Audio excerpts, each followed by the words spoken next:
রাধা নাম বলো বা কিছু করো, কে বলবে? এমন সুযোগ কিন্তু ছাড়া যাবে না। তাই চলো সবাই মিলে রাধা নাম করতে করতে আমরা ইসলাম বৃন্দাবন। বলো রাধা রানী কি। দুপুরের সেবা হয়েছে কি?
যদি থাকে তাহলে দেবেন। আর এখানে যারা আছেন এই যজ্ঞ সমাপ্ত না করে যেন কেউ বাড়ি যাবেন, তাহলে কিন্তু বাড়ির যজ্ঞ ভালো হবে। মনে রাখবেন, হ্যাঁ এটা এর কি নয়, এই যজ্ঞ সমাপ্ত করে তারপরে কিন্তু আপনাকে যেতে হবে। হ্যাঁ তাই সবাই মিলে রাধা রাধা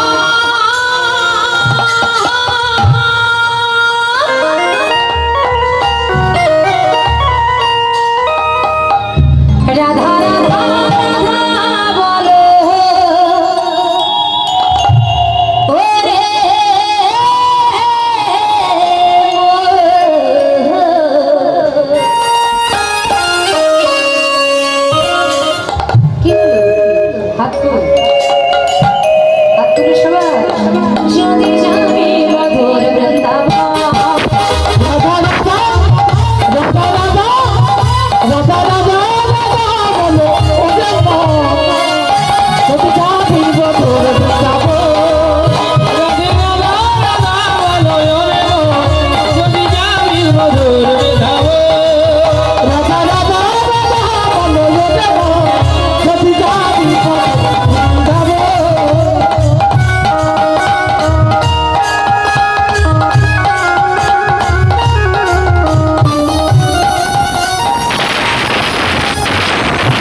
গোবর রাখালে রাজা বলে দেনা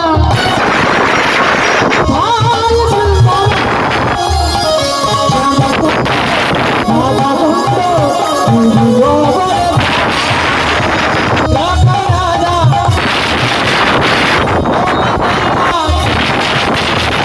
কোথায় বেড়াবে যাবে কোনটা রাধা কোনটা গিরি জবন্ধা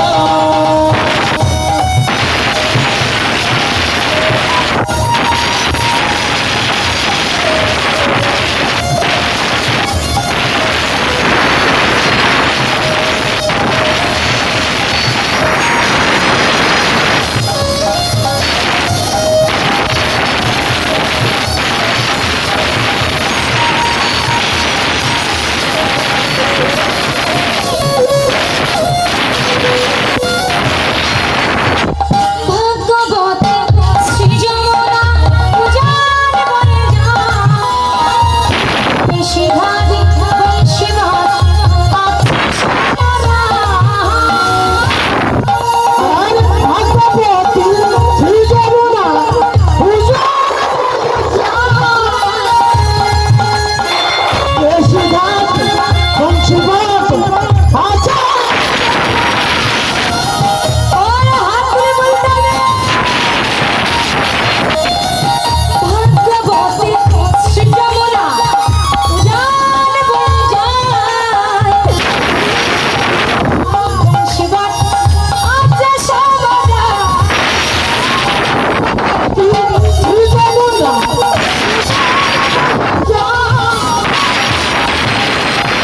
বেশি ঘাট বংশীবাদ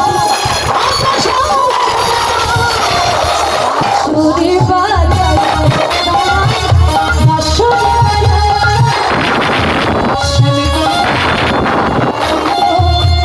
কোথায়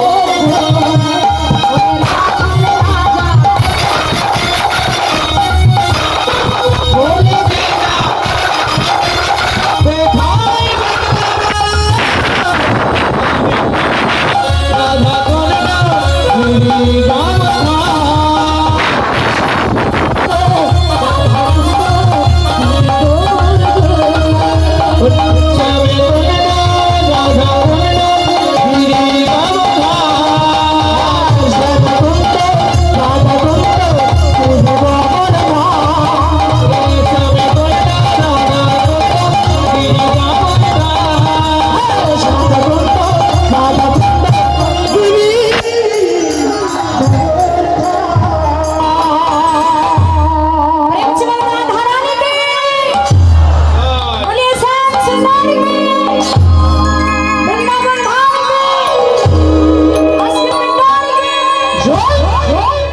भागवत पुराण की बोलिए बाकी बिहारी लाल की राधा कृष्ण प्रेमानंदे हरि बोल हरि बोल हरि हरि हरे हरे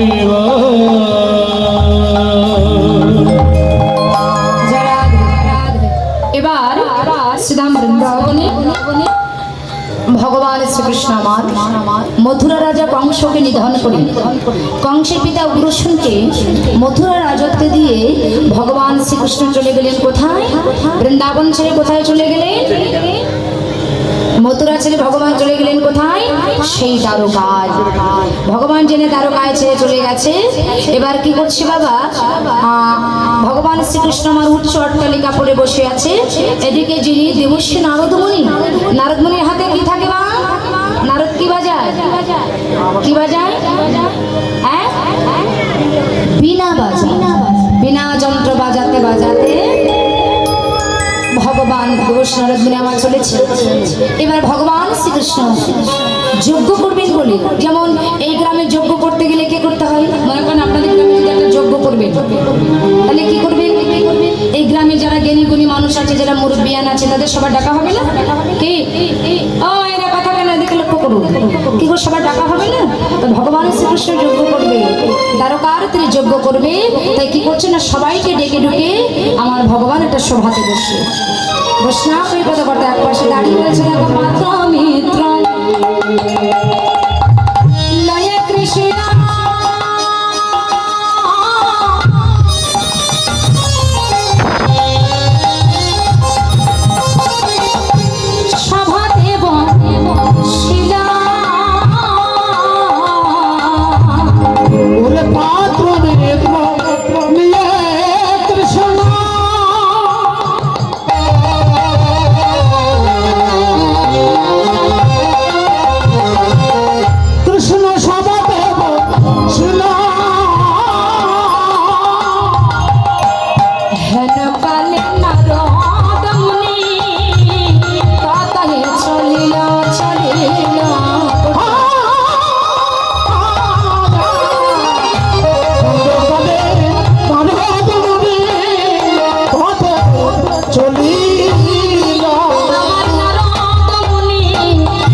100 বছর ভগবান আছে দ্বারকা।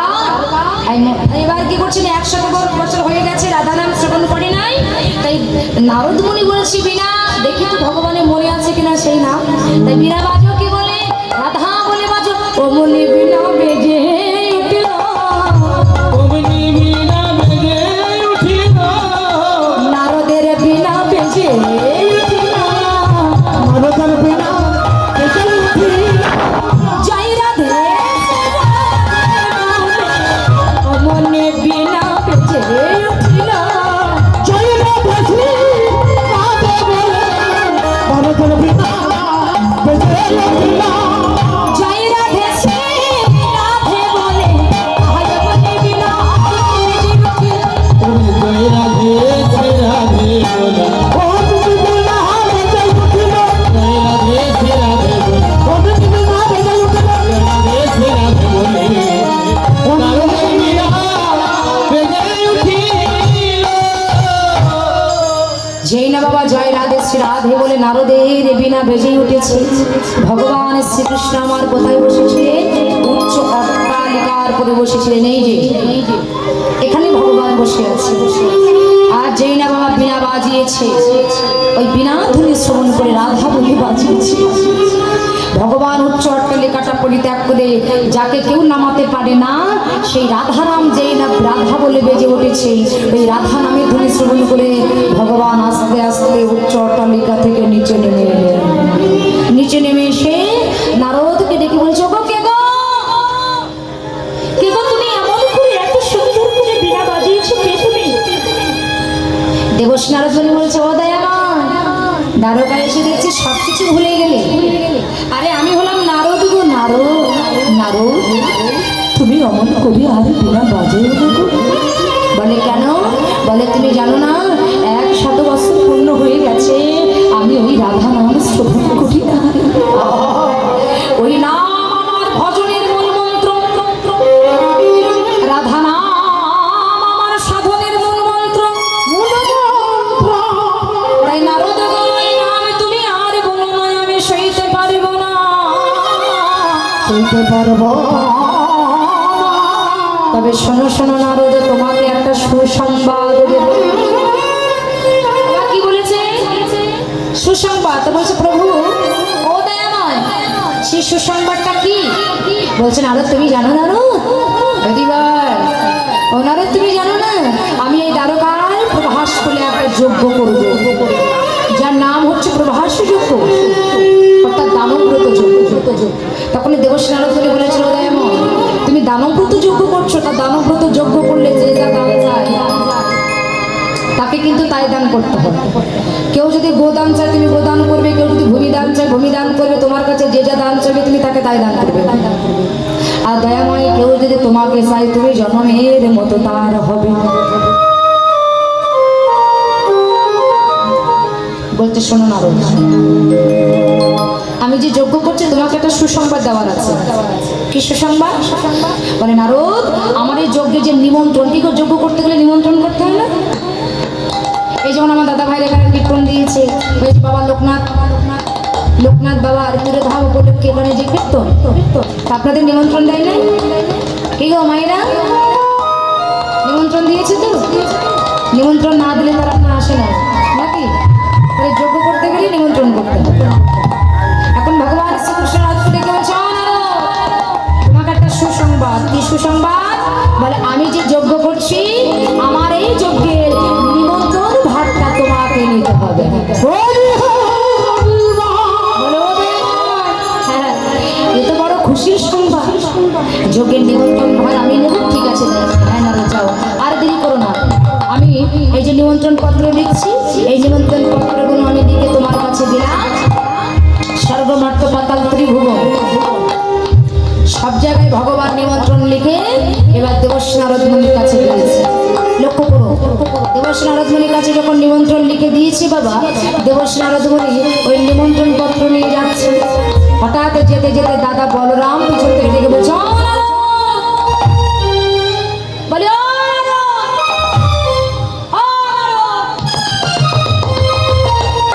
বলে কি ব্যাপার, এত মনে আনন্দ কোথায় যাচ্ছ? বলে, জানো না দাদা, প্রভু তো দ্বারকার বা আমার ভাই যোগ্য করছে। তো বলছে এই যে যোগ্যের নিমন্ত্রণ দিয়েছি, বলছে দেখি একটু যোগ্যের নিমন্ত্রণ পত্রগুলো দেখি। এবার দাদা বলরাম নিমন্ত্রণ পত্রগুলো এক এক করে দেখছে।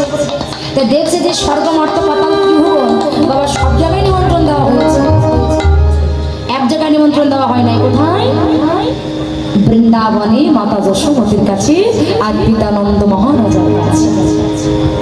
তখন দাদা বললাম ওই নিমন্ত্রণ পত্রটা নিয়ে ছুটতে ছুটতে এসে ভাই কানাইকে ডেকে বলছে, কানাই খুব বড় হয়ে গেছিস, এই কানাই খুব বড় হয়ে গেছিস, তুই সর্বমর্ত পাতাল সমস্ত জায়গায় নিমন্ত্রণ দিয়েছিস, কিন্তু কানাই তোর যোগ্য না, তোর যোগ্য হবে অযোগ্য।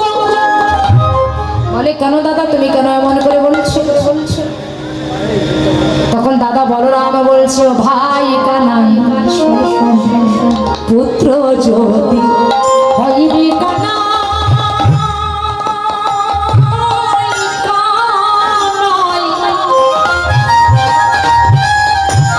পাঞ্ছা কল্প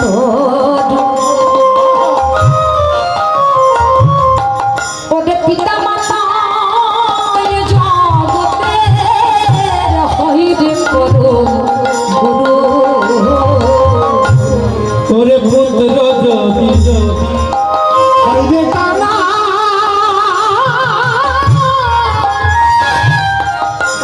বাঞ্ছা কল্প তরো ওরে পিতা মাতা এ জগতে হইরে পরমে গুরু। পিতা মাতার তুল্য নয় রে গুরু, পিতা মাতার তুল্য নয় রে গুরু। আমাদের পিতা মাতা হয় পরম গুরু, পিতা মাতার তুল্য নয় রে গুরু। ওরে পিতা মাতা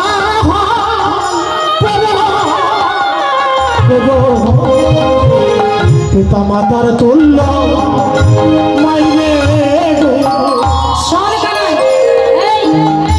যে যজ্ঞে পিতা মাতার কোনো অধিকার নয় সেই যজ্ঞে আমি থাকতে চাই না, আমি চলে গেলাম। এই বলে দাদা বলরাম যখন চলে যাচ্ছেন তখন ভগবান শ্রীকৃষ্ণ ছুটতে ছুটতে গিয়ে দাদাকে জড়িয়ে ধরে বলছে, দাদা ছোট ভাই যদি অপরাধ করে তবে বড় দাদার কর্তব্য তাকে ক্ষমা করে দেওয়া। দাদা আমি তোমার চরণে অপরাধ করেছি, তুমি আমায় ক্ষমা করে দাও। তখন দাদা বলরাম বলছে, ক্ষমা করবো তাহলে তুই একটা কাজ কর, ওই বৃন্দাবনে মাতা যশোমতীর কাছে নিমন্ত্রণ লে। ক্ষমা এই যে ভাইরা এইদিকে দেখান, এইদিকে আমার দিকে দেখান, এই যে এইদিকে গল্প করছে নাকি? এইদিকে দেখান, গল্প করলে তো হবে না। ভগবান শ্রীকৃষ্ণ নিমন্ত্রণ লিখছে মায়ের কাছে, কেমন করে একটু শুনে। নিমন্ত্রণ লিখছে, মা ও মা, মাগো 100 বছর হয়ে গেছে, মা 100 বছর হয়ে গেছে আমি তোমাকে দেখি না। দ্বারকার প্রবাস করলে আমি একটা যজ্ঞ করছি মা। মাগো তুমি যখনই নিমন্ত্রণ পত্রটা হাতে পাবে তুমি যেন দেরি করবে না। তুমি যেই না নিমন্ত্রণ পত্রটা হাতে পাবে মা, তুমি তাড়াতাড়ি চলে আসবে। আর আসার সময় 100 বছর হয়ে গেছে আমি তোমার হাতে কৃষ্ণার নবমী পান করি। তাই মা তুমি যখন আমার এই যজ্ঞে আসবে মা, তোমার শাড়ির আঁচলে দিয়ে ঢেকে একটু কৃষ্ণার নবমী আমার জন্য নিয়ে এসো।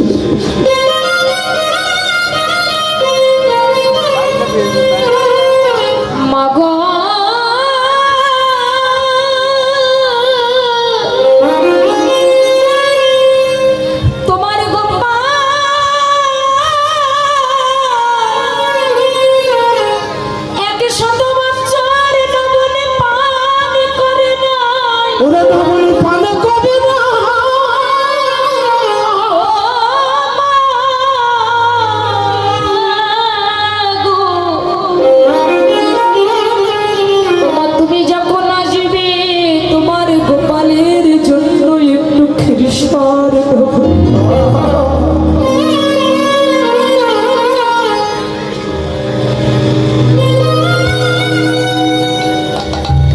হবে।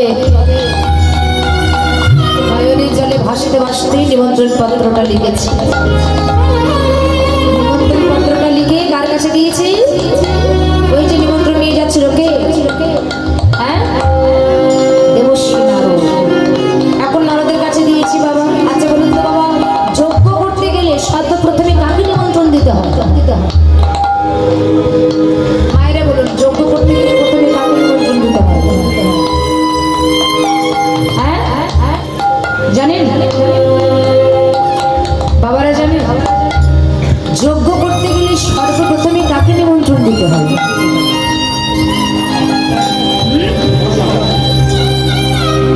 যজ্ঞ করতে গেলে প্রথমে নিমন্ত্রণ দিতে হয় বৈষ্ণবকে। আর বৈষ্ণবের যিনি ত্রিলোকের বৈষ্ণব, তিনি কে? ত্রিলোকের বৈষ্ণব তিনি কে? না না, ত্রিলোকের বৈষ্ণব, বৈষ্ণবের চূড়ামণি যিনি হলেন সদাশিব ভোলানাথ। এই সদাশিব ভোলানাথ হলেন ত্রিলোকের বৈষ্ণব, তিনি বৈষ্ণবের চূড়ামণি। আমরা অনেকেই দেখবেন আমাদের এই কলিযুগে কয়েক ভোলা বৈষ্ণব অনেক হয়েছে, দেখেন যেখানে সেখানে গাঁজা খেয়ে পড়ে থাকে। এরা অনেকে বলে বাবা গাঁজা খায়, তাই আমারও গায়ে গাঁজা খায়। সত্যি সত্যি, এই যে বাবা কোনোদিন গাঁজা খায় না। বাবার যে ডাকিনী যোগিনী যারা আছে ভূত করে তোরা খেয়েছে, কিন্তু যিনি সদাশিব ভোলানাথ বৈষ্ণবের চূড়ামণি, তিনি যদি গাঁজা খাবে তবে তিনি কোনোদিন বৈষ্ণবের চূড়ামণি হতে পারবে না। কোনোদিনের জন্য তিনি কোনোদিন গাঁজা খায় না। আচ্ছা, এটা শুনলেন যে বাবা গাঁজা খায়, এটা শুনেন না যে সমুদ্র মন্থন করার সময় একদিকে গরম বিষ উঠেছিল আর একদিকে অমৃত উঠেছিল। বিষ পান করেছিল কে? হ্যাঁ, সদাশিব ভোলানাথ বিষ পান করে এই কণ্ঠে রেখেছিল। এই জন্য তার এক নাম আছে নীলকণ্ঠ। এই কণ্ঠে তিনি বেঁধে রেখেছিলেন। তা যারা এই যে আমাদের কলিযুগে অনেকে ভোলা হয়, তাদেরকে একটু বিষ খেতে বলেন তো দেখি। বাবা, এই বৈষ্ণবের চূড়ামণি হলো সদাশিব ভোলানাথ, ত্রিলোকের বৈষ্ণব। তিন যুগে তিনি একই রূপ ছিলেন, কিন্তু কলি যুগে তিনি বেশ পাল্টালেন। এই কলিযুগে অদ্বৈত রূপে তিনি এসেছিলেন। আর তিন যুগে তিনি মৃত্যুকে জয় করেছিলেন, তাই তার আর এক নাম হলো মৃত্যুঞ্জয়। হ্যাঁ, তা সেই সদাশিব ভোলানাথ এখন তিনি থাকেন কোথায়? হ্যাঁ, কৈলাসে একদম। জি, এবার দেবশ্রী নারদ মানে বাহন কি জানেন তো? বাহন কি? দেবশ্রী নারদ মানে বাহন কি? নৌকা নৌকা। মায়েরা বলুন, মা দেবশ্রী নারদ মানে বাহন কি? Rifle rifle. নারদ মানে বাহন কি?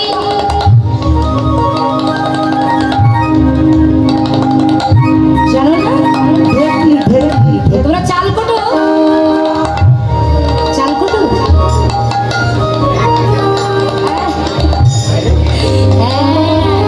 দেবশ্রী নারদ মুনির বাহন হচ্ছে ঢেকি। তাই ঢেকিকে ঢেকে বলছে, ও বাবা ঢেকি রে,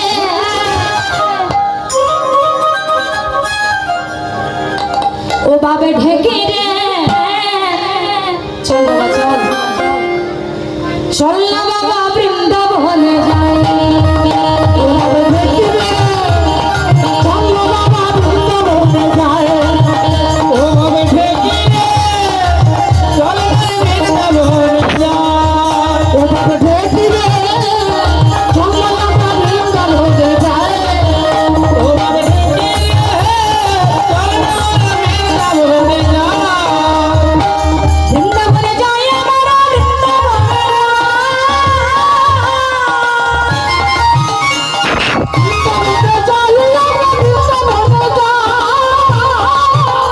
ওরে বৃন্দাবনে যাই গো, আমরা বৃন্দাবনে যাই গো, বৃন্দাবনে যাই। ঢেকি রে, চল না বাবা বৃন্দাবনে যাই। ও বাবা ঢেকি রে, চল না বাবা বৃন্দাবনে যাই। ও বাবা ঢেকি রে, চল না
বলে মা? হ্যাঁ, যে কল বাদিয়ে দেয় শুধু না, তা যেই না মামা মামা বলে সত্তর করছে, এই না শুনি এই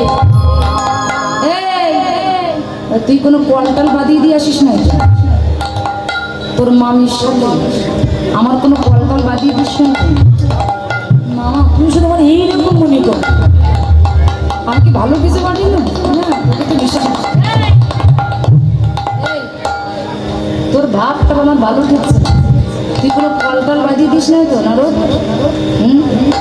তাহলে মামা না না না মামা, আমি তোমার জন্য একটা সুসংবাদ এনে চলছি। তুমি বর্ষ নারদ, তুমি আবার আমার কি সুসংবাদ জানাবে? কি জানাবে? তুমি বর্ষ নারদ, তুমি আবার আমার কি সুসংবাদ জানাবে? বলছে মামা, মামা গো, আমি যে তোমার যে সুসংবাদ দেবো, তুমি যে বসে আছো না, একেবারে ওই বসা থেকে উঠে লাফিয়ে লাফিয়ে নৃত্য করবে। এই সাউন্ডটা বন্ধ করে রাখো, এই সাউন্ডটা। একেবারে লাফিয়ে লাফিয়ে তুমি নৃত্য করবে? বলে লাফিয়ে লাফিয়ে নৃত্য করবো? বলে হ্যাঁ। বলে কি সুসংবাদ মামা? তুমি যার লাগি ধ্যানে বসে আছো, ওরে জানে নাকি ধানে বসে আছো, তুমি যার লাগি ধ্যানে বসে আছো, জানে নাকি ধানে বসে আছো, সেই প্রভু তোমার নিমন্ত্রণ দিয়েছে, যার লাগি ধ্যানে বসে আছো। ওরে প্রভু তোমায় নিমন্ত্রণ দিয়েছে, জানে নাকি ধানে বসে আছো। জেনে রে, নিয়ে আসো। ও মা, তুমি যার লাগি ধ্যানে বসে আছো, সেই প্রভু তোমায় নিমন্ত্রণ দিয়েছে। বলেন তো বাবা, কোটি কোটি কোটি কোটি জনম সাধনা করে যা, আস্তে কথা নয়, চুপ। ওরে জল যে মরিস তুমি জলে বসেন, আমার গান আকাশ নামে নিবান। এই যে খাইতাম জেনে রে, বলছে বাবা তুমি যার লাগি ধ্যানে বসে আছো, সেই প্রভু তোমার নিমন্ত্রণ দিয়েছে।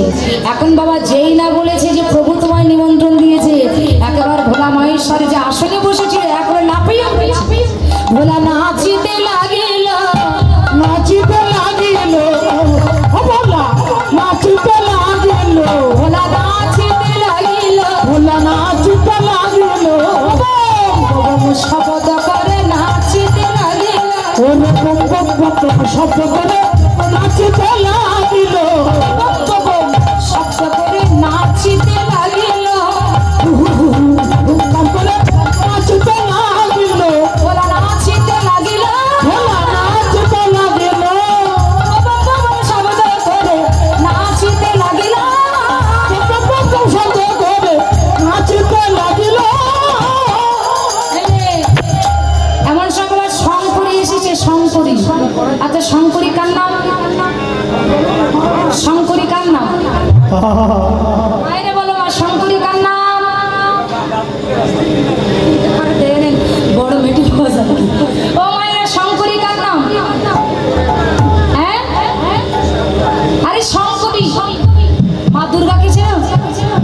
হ্যাঁ, মা দুর্গার এক নাম শঙ্করী। এবার দুর্গা দেখে যে ভোলা মহেশ্বর করে মাথা খারাপ হয়ে গেছে। এই যে ও শঙ্কর কি শঙ্কর, ও শঙ্কর কি শঙ্কর, ও শঙ্কর কি শঙ্কর, শঙ্কর না ঢঙ্কর, ও শঙ্কর কি শঙ্কর, শঙ্কর না ভঙ্কর, ও শঙ্কর কি শঙ্কর। কি করবে? পাগলের মতো নৃত্য করছে কেন? তখন শঙ্কর ভোলা মহেশ্বর এক নাম হচ্ছে কি? I Shankari Shankari, I Shankar Shankari, I Shankari Shankari, I Shankari Shankari, যে শঙ্করী সেই শঙ্করী, আই শঙ্করী শঙ্করী, শঙ্করী সেই শঙ্করী, আই শঙ্করী শঙ্করী। ও শঙ্করী, আমি যে শঙ্করী সেই শঙ্করী। এই যে ভোলা মহেশ্বর, এই যে শুনে আস্তে বলে, তোমার কি মাথা খারাপ হয়ে গেছে? মাথা খারাপ হয়ে গেছে? বলে কেন? বলে এমন করে একদম উলটপালটভাবে নৃত্য করছো, একেবারে কেন কি হয়েছে? বলে শঙ্করী, আমি কেন এমন করে নৃত্য করছি, তুমি যদি শোনো তবে তোমার ওই এমন দশা হবে। বলে কেন? বলে শোনো দুর্গা, কোটি কোটি জনম সাধনা করে যার চরণ মেলে না, চরণ মেলে না, যার চরণ পাওয়ার জন্য রাত নেই দিন নেই, শশা আসনে মরার মতো পড়ে আছি, মরার মতো পড়ে আছে। সেই প্রভু আমার, সেই প্রভু আমার নিমন্ত্রণ দিয়েছে, নিমন্ত্রণ দিয়েছে। প্রভু যজ্ঞ করছে দ্বারকার প্রভাস কুলে, তাই প্রভু আমার নিমন্ত্রণ দিয়েছে। নিমন্ত্রণ দিয়েছে। দেখো দেখো দুর্গা, এবার দুর্গা বলছো শঙ্কর, আহা, একবার কৃপা করে তুমি তোমার সঙ্গে করে আমায় নিয়ে যাও। আমায় নিয়ে যা। খুব তো আমায় বলছিলে যে শঙ্কর না ঢঙ্কর, এখন তুমি বলছো কেন আমায় নিয়ে যাও? আচ্ছা তুমি যে কি করবে, তুমি যে কি করবে? আমায় দাও, মা দুর্গার কয়টা হাত গো? হ্যাঁ, আরে জোরে বলো, কয়টা হাত? 10টা হাত। তা বলছে আমি যে কি করবো জানো, ওই প্রভুর যজ্ঞে যে আমি আমার 10 হাত দিয়ে কর্ম করবো। এই যে 10 হাত, এই 10 হাত দিয়ে যাবো কর্ম করবো।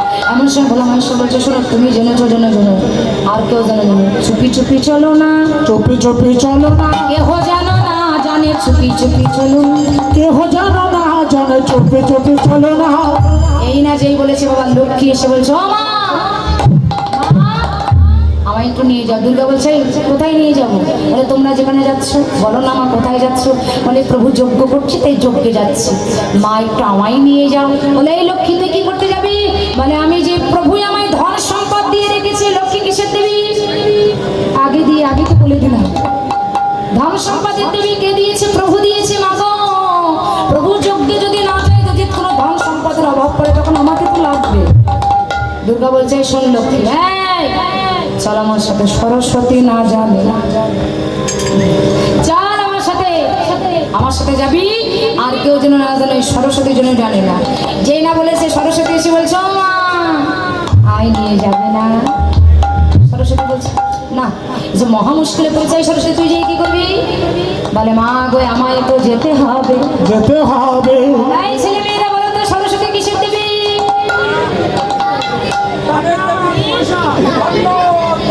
বিদ্যার দেবী। মা গো, প্রভুর যজ্ঞে যে আমি কি করবো জানো? কি করবি? ও মা, প্রভুর যজ্ঞে যত অবিদ্যাগণ আসবে তাকে আমি বিদ্যা দান করবো। বিদ্যা দান করিব। আর মা গো, ওই প্রভুর যজ্ঞে বসে যারা আন কথা বলবে, তাদের কণ্ঠে বসে কৃষ্ণ কথা বলাইব। কৃষ্ণ কথা বলাইব। আমার প্রতি ভক্তের কণ্ঠে বসে আমি কৃষ্ণ কথা বলাইব। ওরে প্রতি জনের কণ্ঠে বসে কৃষ্ণ কথা বলাইব। মাগো, প্রতি ভক্তের কণ্ঠে বসে আমি কৃষ্ণ কথা বলাবো। এই সরস্বতী চুপি চুপি চল, যেন কার্তিক না জানে। চুপি চুপি চল, কার্তিক যেন না জানে। আর যেই না বলেছি কার্তিক যেন না জানে, ঠিক সেই সময় কার্তিক এসে বলেছে ও মা, আমায় নিয়ে যাও। নেই, তুই কি করতে যাবি? বলে মা, আমি যে বীর সেনাপতি, আমায় তো যেতে হবে। ওই প্রভুর যজ্ঞে যত অসুর আসবে তাকে আমি নিধন করবো। ঠিক আছে, বলছে দেখ তোরা যাচ্ছিস তাতে আমার কোনো অসুবিধা নাই, কিন্তু সবাই চল, কিন্তু একজন যেন না জানে। কে গো? ঠিক সেই সময় গণেশ এসে বলছে মা, ও মা, কোথায় যাচ্ছ? এই, সেখানে যায় তার শুনে তো দরকার কি? বলো না কোথায় যাচ্ছে। লক্ষ্মী বলছে দেখ দাদা, আমরা যেখানে যাই তার তোর এসব দরকার নেই, তুই এখানে যা। বলে বলো না আমার কোথায় যাচ্ছে, শুনলাম তোমরা নাকি প্রভুর যোগ্য দর্শনে যাচ্ছে, তা কৃপা করে তোমাদের সঙ্গে আমায় একটু নিয়ে যাও। লক্ষ্মী বলছে ওরে দাদা রে, তোর যজ্ঞে আমরা কি করে নিয়ে যাবো? বলে কেন? বলে তোর যা সিহারা, এই সিহারা যজ্ঞের ভক্তগান দেখলে যোগ্যতাদের যোগ্য মাথায় উঠে যাবে। বলে কেন? তোর কান দুটো কেমন মুলার মতো, আর দাঁত দুটো মুলার মতো, নাকটা দেখ, আর পেটটা এই মোটা। এই দেহ নিয়ে যদি তুই যজ্ঞে যাস, তাহলে বল কি অবস্থা হবে?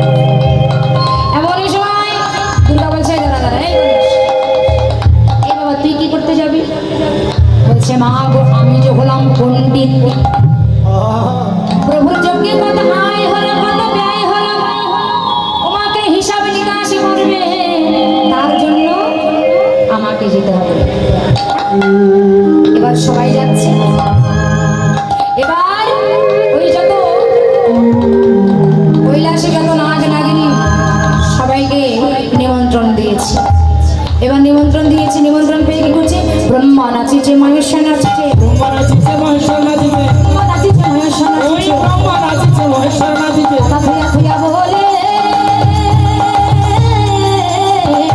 ব্রহ্মা নাচিছে মহেশ্বর নাচিছে কথা কইয়া কইয়া বলে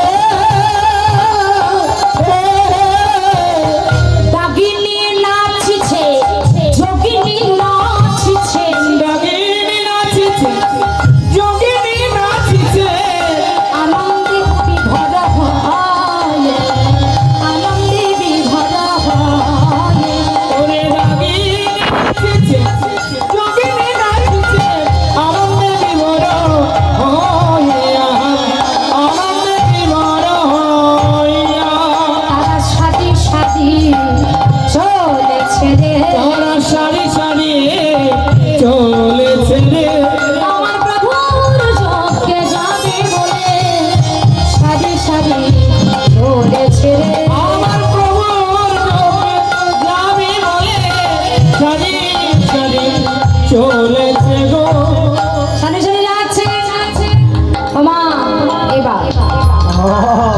এবার দেবশ্রী নারদ মুনি মনে মনে চিন্তা করছে আমি যাব সে বৃন্দাবনে এই জন্য একটু মন দিয়ে শুনবেন বলছে আমি যাব সে বৃন্দাবনে আমি যে দেখবো সেই পোড়া কাষ্ট মাতা যশোমতী কোন সাধনায় ফলে আমাদের সাধনাতীত ধন ভগবান শ্রীকৃষ্ণ